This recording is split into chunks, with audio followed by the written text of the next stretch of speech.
ठाणे जिल्ह्यात मतदार याद्यांच्या विशेष सखोल पुनरीक्षण प्रक्रियेला वेग आला असून सध्याच्या मतदार यादीतील प्रत्येक मतदाराने 17 ऑगस्ट 2026 पर्यंत गणना अर्ज भरून संबंधित मतदान केंद्रस्तरीय अधिकारी यांच्याकडे जमा करावा असं आवाहन जिल्हाधिकारी तथा जिल्हा निवडणूक अधिकारी डॉक्टर श्रीकृष्ण पांचाळ यांनी केलं आहे।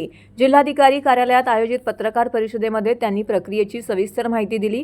भारत निवडणूक आयोगाच्या सुधारित वेळापत्रकानुसार भरलेले आणि स्वाक्षरी केलेले गणना अर्ज 17 ऑगस्ट पर्यंत स्वीकारले जाणार असून या अर्जाच्या आधारे 24 ऑगस्ट रोजी प्रारूप मतदार यादी प्रसिद्ध केली जाणार आहे।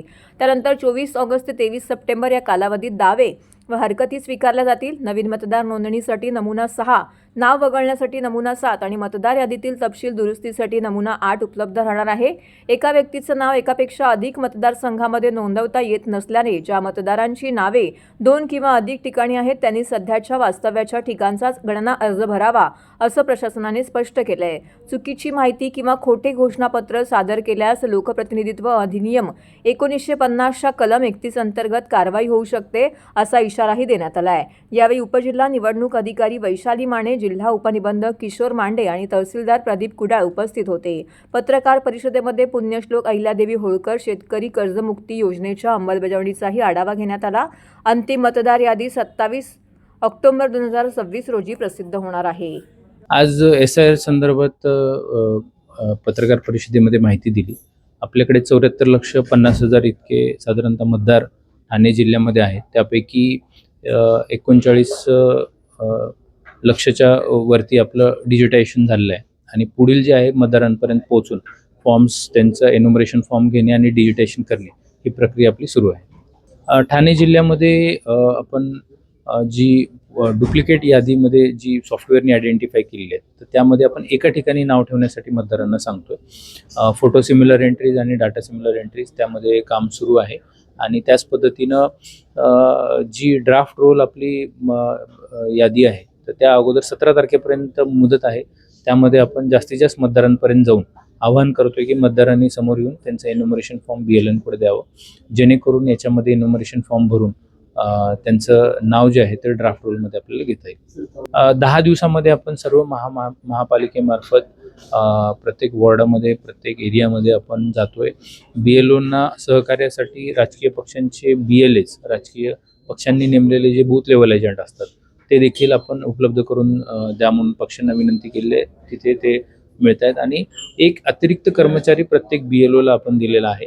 ज्या ठिकाणी हे डिजिटायझेशनचं प्रमाण 60% पेक्षा खाली आहे, 50% पेक्षा खाली आहे, कारण काही BLOंचं काम त्या मतदार यादी भागामध्ये मतदार मिळाले जिथं आपल्याला ती अडचण येते तिथे आपण हा एक्स्ट्रा मॅनपॉवर लावून तिथे फॉर्म कलेक्शन करतोय। नाही, BLA एक राजकीय पक्ष एका बूथसाठी एक BLA नेमू शकतात। आपल्याकडे 6,894 इतके आपल्याकडे मतदान केंद्र आहेत।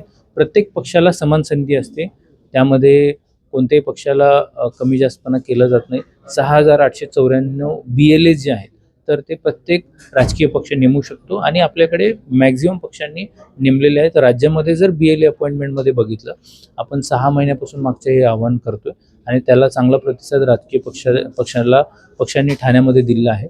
17,000च्या वरती आपल्याकडे BLA विविध पक्षांनी नेमलेले आहे आणि ते त्या पद्धतीनं फील्डवरती काम करतात। नाही, हे काम जे आहे ते 6,894 BLOs करतायत। यामध्ये कोणीही जिल्हाधिकारी किंवा मतदार नोंदणी अधिकारी जे डेप्युटी कलेक्टर असतात तर ते ठरवून काम करू शकत नाहीत।